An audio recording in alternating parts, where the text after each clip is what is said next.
주영진의 뉴스 브리핑 먼저 정치권 소식으로 시작하겠습니다. 김우석 미래전략개발연구소 부소장 나오셨습니다. 어서 오십시오. 안녕하세요.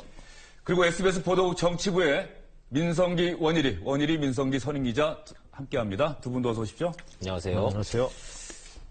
원희룡 제주지사 새누리당 소속이었죠. 그런데 오늘 새누리당을 탈당하고 같은 개혁보수신당에 합류했습니다. 남원정이라는 별명 혹시 기억나십니까? 새누리당의 원조 쇄신 소장파 남경필 경기도지사, 원희룡 제주지사, 정병국 의원이 오랜만에 다시 같은 당에서 함께 활동하게 됐습니다.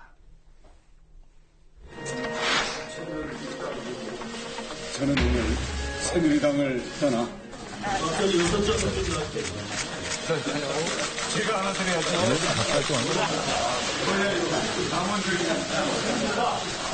언제쯤 제가 정당에 입당하는 건 17년 만에 두 번째 있는 일입니다.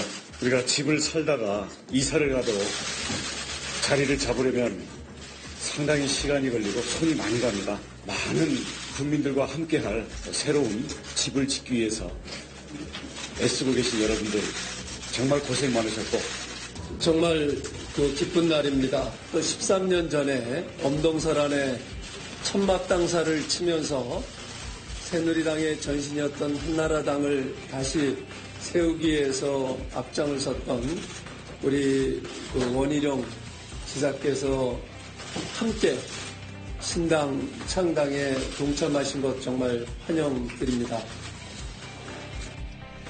민성기 기자, 오늘 가칭개혁보수신당 아침 분위기 상당히 좋았겠습니다. 네, 오늘 환영 일색이었습니다. 그러니까 한나라당 시절부터 소위 386 소장파다 이렇게 분류되면서 그 개혁을 외쳤던 세 사람이 이제 50대가 돼가지고 다시 개혁의 기치 아래 다시 모인 셈인데요. 일단 그 이미지상으로 볼 때 보수 개혁의 이미지를 강화할 수 있기 때문에 이 부분에서 원 지사의 입당이 상당히 도움이 될 것으로 이렇게 개혁 보수 신당 쪽에서는 기대를 하고 있습니다. 근데 사실 돌이켜보면은 원 지사의 입당은 사실 기정사실화 돼 있던 그런 사안이었는데 이렇게 1월 초로 입당 시점을 잡은 거는 지금 새누리당이 임명진 위원장의 소위 인적 청산 논란 이렇게 불붙으면서 추가 탈당이 지금 멈칫하고 있는 상태거든요. 그러니까 그런 어떤 신당 창당 이후에 모멘텀을 유지하기 위해서 1월 초를 그 입당의 시점으로 삼은 게 아닌가 이렇게 분석이 되고 있습니다. 남원정 조금 전에도 그 영상에도 나왔고 네. 저도 말씀드렸는데 남원정 좀 설명 좀 해주시죠. 남경필, 원희룡, 정병국 3명이죠. 만으로 따지면 23세라고 표시 되는데도 53세로 되는데도 그러는데 생일들이 1월, 2월이에요. 그래서 65년생, 64년생, 정병국 의원이 56년생이니까 좀 나이가 좀 많지만 65년생, 64년생이면 사실상 만으로 따지면 지금 좀 표시되는 것보다는 더 젊은 사람들이죠. 그런데 이미 17년 전, 13년 전 이렇게 그 새누리당의 전신인 한나라당이 어려움에 처했을 때 그때 젊고 참신하고 개혁적인 이미지였다는 그거 그대로 있네요. 나이들이 먹어도 50대 초반이라 그래도 여전히 개혁 보수 신당에 지금 참신한 바람을 불러일으키겠다고 지금 들어갔는데 이분들 세 분들이 남원정이라는 별명을 받게 된 거는 이제 99년도에 미래연합이라는 걸 만들 때 된 거죠. 99년대 미래연대라는 걸 만들면서 남원정이라는 새 이제 소장파 의원들이 모여서 모임을 시작을 한 거죠. 이것이 한나라당의 보수에 쩌들어져 있는 한나라당한테 어떤 개혁의 바람을 불어넣기 위해서 어느 부분 상당 부분 좀 성공을 좀 했어요. 그 이후에 나란히 다 2000년 총선에서 다 이제 국회의원들이 됐고요. 17대에 대해서는 수요 모임이라는 걸 만들었고 그 뒤에는 한참 뒤에 다 산발적이긴 하지만 민본 20일 이런 걸로 했었죠. 결국 보수의 집산지가 그 뿌리인 그 한나라당, 새누리당으로 오면서 이 보수 세력 내에서의 개혁파로서의 이미지를 했었죠. 그래서 이미지는 항상 젊고 참신하고 개혁적이었어요. 그러나 그 반면에 젊고 개혁적이고 참신한 성과물을 냈느냐. 이 부분에 대해서는 여전히 퀘스천 마크입니다. 따라서 비주류임에도 불구하고 이들은 존재감은 좀 주목을 받아왔지만 그리고 그 덕분에 꾸준히 대권 잠룡으로 자리매김은 해왔지만 정말로 이들이 대권 주자로 지금 얼마나 임팩트가 있을 것인지에 대해서는 여전히 좀 지켜봐야 될 상황입니다. 네, 지금 화면에 조금 전에 미래연대 활동 당시 남원정의 모습이 나왔는데 역시 오래전 일이어서 그런지 세 사람 다 상당히 젊은 모습이었고요. 남원정, 원희룡 지사의 합류로 갇힌 개혁보수 신당이 개혁적 보수 색채를 강화한다. 어쨌든 새누리당의 추가 이탈이 있느냐 없느냐가 가장 큰 관건인데 동력을 얻을 수 있을까요? 일단은 뭐 추가 탈당자가 뭐 얼마나 될 것인가 이런 기대가 있었던 거죠. 그런데 원래 내일 하기로 했었는데 오늘 선도적으로 이렇게 했다는 것은 좀 이 분위기를 이어가겠다라고 하는 측면이 있었던 것 같습니다. 일단 지금 원희룡 지사가 탈당을 해가지고 합류한 거는 남원정의 완전체가 마지막 퍼즐을 맞췄다라고 하는 의미가 있을 것 같습니다. 지금 김무성과 유승민계, 김무성계, 유승민계라고 하는 정통 보수라고 하는 그런 신당에 개혁이라는 색깔을 덮일 수 있는 그런 기회가 되는 거죠. 그런데 아까 말씀하셨듯이 과연 이분들이 과연 새로운 바람을 일으킬 수 있느냐, 그거는 여러 가지 궁금증들을 많이 제기를 해요. 언제적 남원정이냐 이런 얘기들부터 시작해서 항상 비주류의 그러니까 일정 정도의 포션이 있는 거 아닙니까? 당내에서는 비주류의 몫이 있고 그 비주류에 대한 배려의 차원에서 계속 승승장구했던 분들이기 때문에 말씀하시는 내용보다는 훨씬 더 좋은 지위를 유지할 수 있었다라고 하는 측면이 있었는데 이번에 탈당해서 자기들이 말하는 새로운 정당을 만들었을 때 과연 그들이 말하는 새정치 실체를 보여줄 수 있느냐라고 하는 그런 기대와 그런 기회가 된 거다 이렇게 생각이 되고요. 또 아까 말씀하셨지만 지금 원희룡 지사 같은 경우에 임명진 목사하고 굉장히 친한 분이거든요. 그런데 당에서 임명진 비대위원장을 돕기보다는 나가는 것이 어떤 의미가 있느냐라고 하는 그런 질문들도 많이 있는 것 같아요. 그런 면에서 탈당 임명진 위원장이 와가지고 당을 이렇게 새로 장악한 다음에 그다음에 주류들을 몰아내고 그다음에 신당하고 합쳐지는 거 아니냐 이런 시나리오들이 많이 회자가 되죠. 그런 의미에서 지금 같은 경우에는 원희룡 지사가 나간 그 하나만뿐만 아니라 보수당과 새누리당과 신당 그것이 앞으로 어떻게 갈 것이냐라고 하는 부분들에 대해서 많이 관심을 갖게 되는 겁니다. 갇힌 개혁보수신당 상당히 힘을 얻은 분위기이긴 한데 오늘 아침에 정병국 창당준비위원장이죠. 공개적으로 사과하는 일도 있었습니다. 무슨 일 때문에 사과했는지 한번 들어보시죠. 한 가지 이 자리에서 사죄의 말씀을 드리겠습니다. 저희가 임시로 지금 개혁보수신당 페이스북을 운영을 하는데 페이스북에 좋지 않은 댓글을 달았다라고 해가지고 이것을 삭제해서 삭제에 항의하는 글이 올라왔습니다. 한번 읽어보겠습니다. 추진위원장님, 갇힌 개혁보수 페이스북에 쓴소리를 댓글로 달았더니 아예 댓글을 삭제해버리고 쓸 권한도 없애버렸더군요. 그렇게 자신이 없습니까? 그 정도 충고도 들을 아량이 없이 무슨 따뜻한 보수입니까? 댓글의 일방적 삭제에 대해서 사과하십시오. 이 글도 삭제하고 또 글 쓸 권한을 없앨 것인가요? 이렇게 나왔습니다. 정말 사죄합니다. 앞으로 이런 일이 없도록 하겠습니다. 화끈하게 사과는 했는데 사실은 저 댓글이 말이죠. 제가 듣기로는 당명 공모하는데 조금 너무 비아냥되는 네. 댓글들이 많이 올라오다 보니까 이런 일이 일어난 건 아닌가요, 혹시? 1일부터 받았어요. 그래서 7일 날 마감이니까 이제 이번 주에 마감이잖아요. 일주일 동안 이제 당명을 이제 받아야 되는데 우리 여러 차례 얘기를 했지만 개혁, 보수, 신당이잖아요. 가칭이지만 개혁하고 보수하고 지금 개념적으로 충돌을 하잖아요. 이걸 어떻게 해야 될 건가에 대해서 이제 고민이 많은데 여기서 이거를 줄여서 말하니까 개보신당 이게 발음이 좋지 않단 말이에요, 어감이. 그러니까 이제 지금 이제 이 창당준비위원회에서는 기자들한테 다소 좀 길어서 불편하더라도 개혁 보수신당이라고 풀네임을 써주세요. 이렇게 좀 요청하고 있는 상황이거든요. 근데 이제 당명을 이제 공부를 했단 말이에요. 근데 방송용으로 적절치가 않아요. 예를 들어서 줄여가지고 보수당인데 그 앞에다가 요즘 젊은 세대들이 하는 비속어인 개자를 집어넣으면 어감도 좋지 않고 방송용으로 적절치 않단 말이죠. 그 다음에 좀 이렇게 좀 설명을 좀 이렇게 소개를 해드리려고 그래도 적절치가 않아요. 예를 들자면 좀 온화하지만 사라질 땅, 이런, 이것도 있었다 그러고, 기억이 나지 않으니 당, 이렇게 좀 이런 아이디어 차원에서 했다 그러지만 사실은 이거는 욕설과 조롱이거든요. 더불어 새누리당도 있네요. 더불어 새노미당 뭐 그 X가 그 X인 당 뭐 이런 식으로 나온다 그러면 이걸 아이디어 차원이라고 이제 받아들이기 좀 어려웠겠죠. 그래서 이제 이걸 삭제했다는 건데 그 삭제라는 행위 자체에 대해서도 이거 민심을 좀 어긋나는 거다라고 해서 이제 비난이 많았다는 거죠. 정병국 이제 위원장이 저렇게 이제 화끈하게 사과했으니까 이제 들어오는 대로 다 받아야죠. 다른 뭐 방법이 없잖아요. 근데 이제 지금 유승민 의원 같은 경우에는 지금 딱 그러지 말고 정면 돌파하자. 보수당이 뭐가 나쁘냐. 지금 뭐 다른 민주주의의 원조 국가인 나라에서도 보수당 다 있는 거다. 보수당이 뭐가 나쁘다고 왜 그걸 보수자를 자꾸 빼려고 그러냐. 이렇게 좀 나오시는 분도 있고 보수만 가지고 지금 이게 외연이 좀 확대되겠느냐 이런 의견도 있고 지금 개혁 보수신당 이름 잘못 궁금하기는 하네요. 예, 이번 주말쯤에 당명을 결정한다고 하는데 가칭 개혁보수신당의 정식 당명 그리고 가칭은 어떻게 결정될지 또 그것도 한번 지켜보는 재미가 있을 것 같습니다. 다음은 야권 차기 대선 주자들의 움직임을 한번 살펴볼까요? 박원순 서울시장, 이재명 성남시장이 어제 국회에서 토론회에 함께 참석을 했는데 뼈 있는 농담이 오고 갔다고 합니다. 어떤 얘기들이 오고 갔을까요? 우리 이재명 시장님 지지자들과 제 지지자들도 함께 와 있는 것 같은데 지지도는 제가 좀 떨어지지만 여기 지지자 숫자는 좀 많이 와 있는 것 같네요. 그러나 언젠가는 우리가 하나가 될 것이기 때문에 저는 양쪽 다 박수 쳐주시기 바랍니다. 네, 감사드립니다.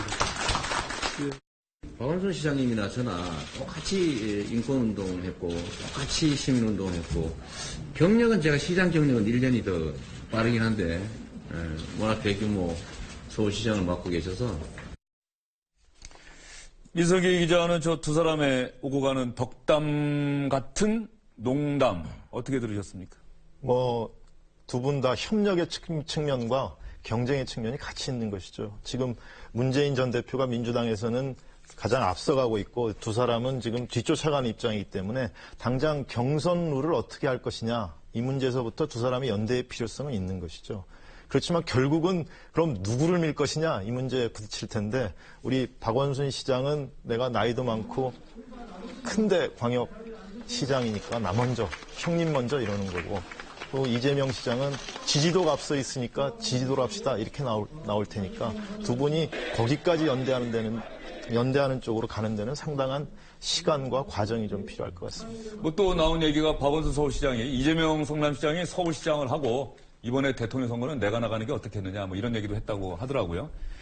어쨌든 간에 박원순, 이재명 같은 토론에 참석을 하고 서로 저렇게 덕담도 하고 그렇다고 한다면 문재인 전 대표라고 하는 현재로서는 독보적인 하나의 최강자를 상대로 해서 연대할 가능성 어떻게 보십니까? 일단은 민주당 내에서는 스몰 텐트라고나 할까요? 반문 빅텐트라고 하는 외곽에 있는 반문 연대에 반해서 당내에서는 스몰 텐트 해가지고 비문 쪽에서 무슨 후보를 좀 만들어야 하지 않겠느냐 이런 요구가 있기 때문에 둘이 같이 합칠 수 있다 이런 그림이 나오는 것 같아요.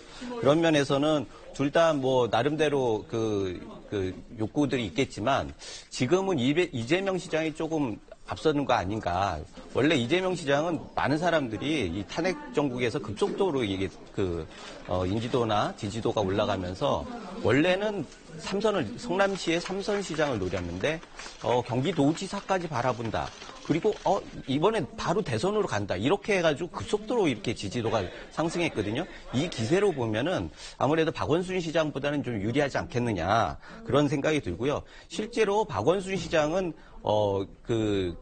문재인 의원의 대체제, 보조제, 이런 쪽으로 계속 논의가 됐단 말이죠. 그런 면에서는 역시 대안이라고 하면 이재명 시장 같은 경우가 논의가 될 수 있다라는 생각이 들고 세계사적으로도 지금 두테르테나 미국의 지금 신임 대통령 이렇게 보면은 역시 이단화의 정치가 좀 의미가 있는 거 아닌가. 지금 국내에서의 정치 불신이나 이런 것들을 볼 때 그런 면에서 많이 주목을 받는 게 사실이고요. 그런 면에서 지금 두 분이 같이 나와가지고 얘기를 하는 거 볼 때 역시 거대 광역 단체인 서울시장보다 조그만 데 이재명 시장이 굉장히 여유 있고 좀 도발적으로 이렇게 얘기를 하시는 게 굉장히 인상적입니다. 앞으로의 그 경쟁이 귀추가 기대되는 그런 장면이었습니다. 예, 박원순 시장 입장에서는 한 5년이 넘게 지났네요. 지난번에 처음 서울시장 선거 출마할 때만 해도 박원순 시장도 이재명 성남시장 지금의 모습처럼 새로운 참신한 정치인으로 기대를 모았었는데 어느새 박원순 시장이 기성정치인이 되고 이재명 성남시장이 무섭게 치고 올라오는 그런 모습을 보이고 있습니다. 어쨌든 박원순, 이재명 연대가 가능할지도 한번 지켜봐야 될 것 같고요. 다음은 안희정 충남지사 얘기를 한번 해볼까 하는데요. 안희정 충남지사 얘기 먼저 국민의당 김동철 비상대책위원장이 오늘 아침에 한 얘기부터 들어보시죠. 안희정 지사를 상당히 강하게 비판했습니다. 안 지사의 언행을 보고 있으면 530여 년 전 한명회가 떠오릅니다. 문재인의 한명회가 되어 패족에서 왕족으로 부활하기 위해 문 전 대표를 온로하겠다는 모습이 한심해 보일 뿐입니다. 안 지사는 본인의 정체성부터 분명히 해야 할 것입니다. 충남 도지사입니까? 대선 후보입니까? 문재인 전 대표의 대변인입니까? 안 지사의 주장이 진정성이 있으려면 개파 패권의 수장이자 대선 패배와 야권 분열의 책임이 있는 문 전 대표의 정계 은퇴부터 주장하는 것이 맞습니다. 한명회라고 하는 역사적 인물은 조선시대 때 수양대군, 세조죠? 수양대군의 책사로 활동을 했었고 상당히 오랜 기간 성종 때까지 권력을 누렸던 인물인데 왜 이 한명회에 비유하면서까지 저렇게 안희정 지사를 세게 비난한 거죠? 한명회가 부활한 이후에 세도가로서 했었던 그 부분의 한명회가 아니고 망했었던 패족을 부활시킨 주역으로서의 한명회를 지금 얘기하는 거거든요. 안 지사가 지금 패족이란 말 그때 했었잖아요. 대선 참패 이후에 우리는 이제 친노는 이제 패족이라라고. 그러니까 그 패족을 지금 부활시키려고 하는 그 전도사로서 지금 안희정 지사를 했다는 건데 저는 개인적으로 지금 저 움직임에 대해서 굉장히 주목하고 있어요. 아까 박원순 이재명의 싸움은 전 결국은 어쨌든 민주당 내 경선을 거치고 나면 그 표는 전부 다 민주당의 주자의 표거든요. 근데 지금 국민의당하고 지금 안희정 지사의 저 싸움은 본질적으로 가운데 손학규가 있는 거예요. 지금 국민의당에서 지금 손학규를 지금 모셔가려고 지금 그러고 있는 거잖아요. 손학규 전 고문을. 그래서 안철수 후보와의 어떤 경선이라든지 스몰 텐트가 됐든 빅 텐트가 됐든 안철수, 반기문, 손학규까지 아우르는 이제 비문 그룹 세대의 지금 주역들하고 그 가운데에 있는 손학규 지사에 대해서 안희정 지사가 직격탄을 날렸잖아요. 정계 은퇴하라고. 여기저기 기웃거린다는 둥, 매번 그렇게 동지가 바뀌는 그런 철새 정치를 하는 분들은 이제 정계를 떠나라는 둥 이래버렸단 말이에요. 저게 지금 안희정 지사가 올린 그렇죠. 페이스북 글이죠. 예, 페이스북을 통해서 지금 직격탄을 날렸는데 정작 그 공격의 당사자인 손학규 지사는 전 대표는 입을 다물고 있어요. 그러니까 이제 국민의당에서 손학규 지사를 옹호하고 나오는 수밖에 좀 없는 거죠. 그러니까 대리전 싸움이 저게 된 겁니다, 지금. 그러니까 민주당 야당 내에서의 친문 진영하고 국민의당이 지금 대리전을 싸우고 있는데 그 접점에 지금 손학규 전 대표가 좀 있는 거예요, 지금. 그러니까 요 싸움이 굉장히 재밌는 거죠. 여기에 대해서 지금, 내부적으로는 민주당 내에서 손학규계 의원들이 한 10명 정도 되잖아요. 우리가 그 정도는 카운팅을 해놔야 되죠.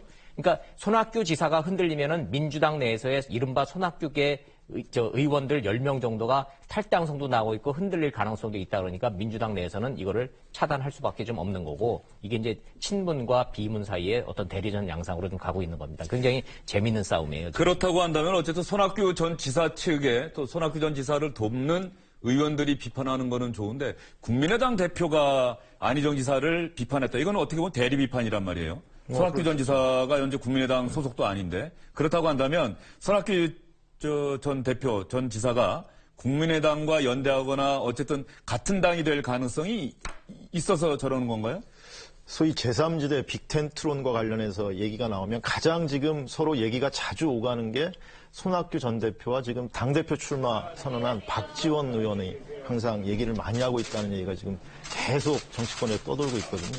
이르면 그러니까 1월 안에 뭔가 성과물이 나올 거다 이런 관측도 있어요. 그러니까 국민의당 입장에서는 손학규 전 대표를 빨리 영입하는 게 제3지대에서 그 빅텐트 논의를 하는 데 있어서 주도권을 잡을 수 있으니까 손학규 대표를 엄호할 수밖에 없는 그런 상황이라고 보여집니다.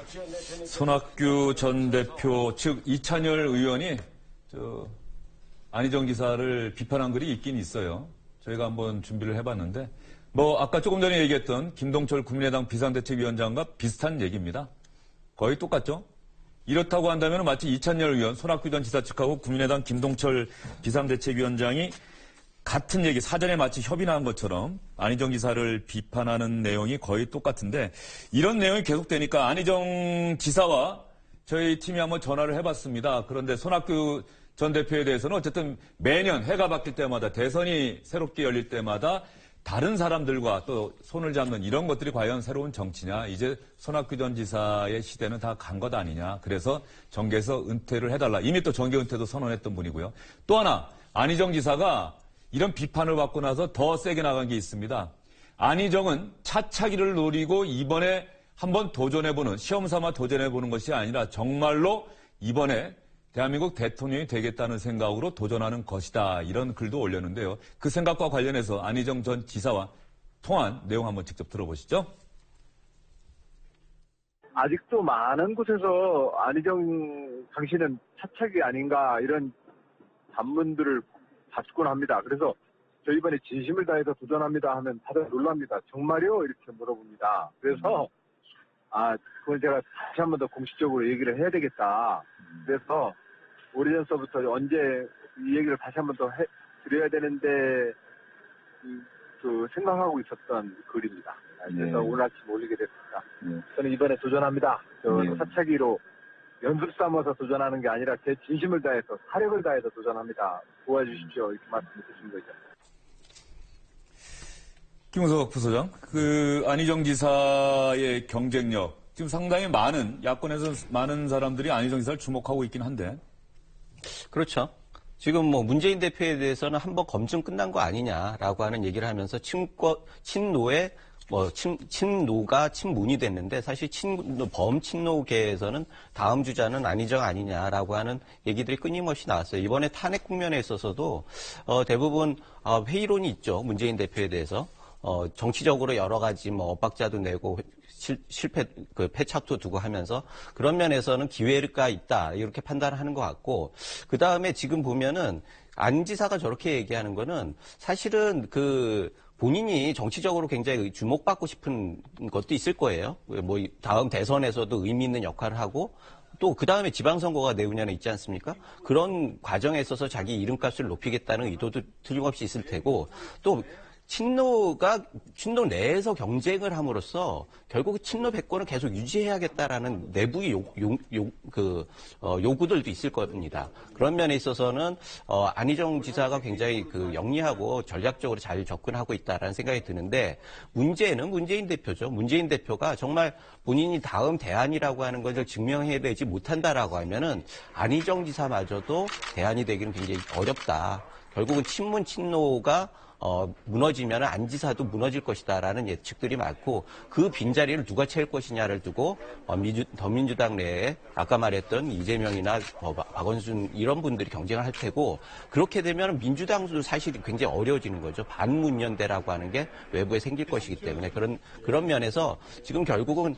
키는 문재인 대표가 어떻게 하느냐에 달려있다. 이렇게 볼 수 있겠습니다. 김우석 부소장의 지금 분석은 조금 기존의 다른 분석들과 좀 많이 틀린 것 같습니다. 어쨌든 안희정 지사는 문재인 전 대표의 대체제라고 하는 분석들이 많은데, 문재인 전 대표가 만약에 하나 무너지는 일이 생기면 안희정 지사도 같이 무너질 것이다라고 하는 분석을 하셨는데, 그 얘기는 한번 저희가 상황을 좀 지켜봐야 될 것 같습니다.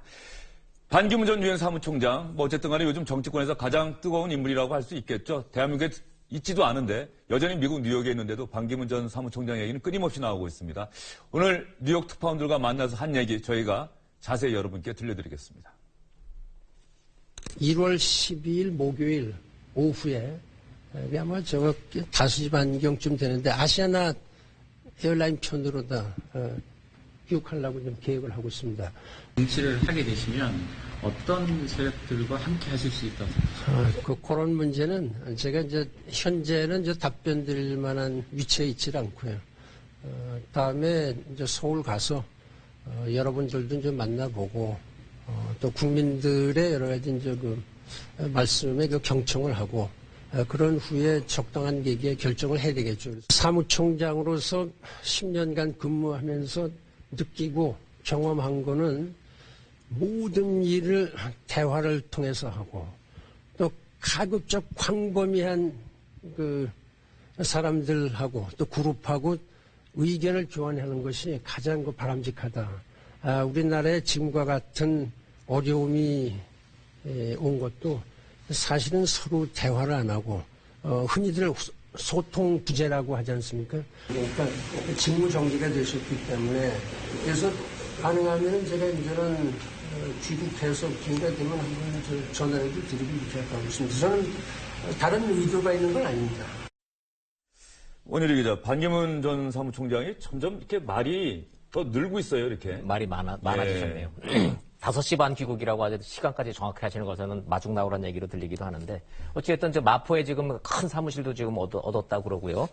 또 이제 귀국하고 난 다음에는 이제 뭐 말하지 않아도 그 뒤에 그 일정은 이제 뭐 불보듯 뻔합니다. 이제 고향 갈 거고요. 그다음에 대학 돌아다니고 그다음에 콘서트 같은 강연 콘서트 같은 걸로 해서 여러 사람들 특히 젊은 사람들 상대로 해서 어떤 메시지를 전달하는 그런 모임을 많이 가질 겁니다. 그 얘기는 특정 정파에 서둘러 엎혀 들어가는 모양새는 당분간은 보기 어려울 거란 얘기입니다. 독자 세력화다라는 이렇게 얘기해 주셨는데 민성기 기자는 어떻게 전망하세요? 일단 뭐 이제 본격적으로 뛰기 시작할 텐데 일단 어떤 형식이 되든 간에 설날까지 얼마나 붐업시키느냐 이런 게 앞으로 반기문 전 총장의 대선 가도에서 굉장히 중요한 시점인 것 같아요. 그때까지 하여튼 자기의 지지층을 굉장히 넓히는데 상당히 주력할 걸로 보이고요. 어떤 메시지를 던지느냐, 그리고 누구를 먼저 만나느냐, 이건 또 굉장히 관심거리인 것 같아요. 지금 정치권에서는 김종인 의원을 만나서 얘기를 하면 상당히 파장이 크지 않겠느냐. 선두를 달리고 있는 문재인 의원 측을 허무는 효과도 있기 때문에 그래서 그 두 사람의 만남이 이루어지느냐 여부에 상당히 촉각을 곤두세우고 있습니다. 네, 설날 밥상에 반기문 전 유엔 사무총장 이야기가 얼마나 올라갈지 그 부분도 한번 주목해봐야 된다는 얘기인 것 같고요. 마포에 사무실 구했다고요? 네. 예, 정치권 소식은 일단 여기서 정리를 하도록 하고요. 잠시 뒤에는 유인태 전 더불어민주당 의원과 함께 정치권과 관련한 이야기 나눠봅니다. 유인태 전 의원 고수입니다. 그래서 고수의 일침이라는 부제목도 한번 붙여봤습니다. 세 분 수고 많으셨습니다.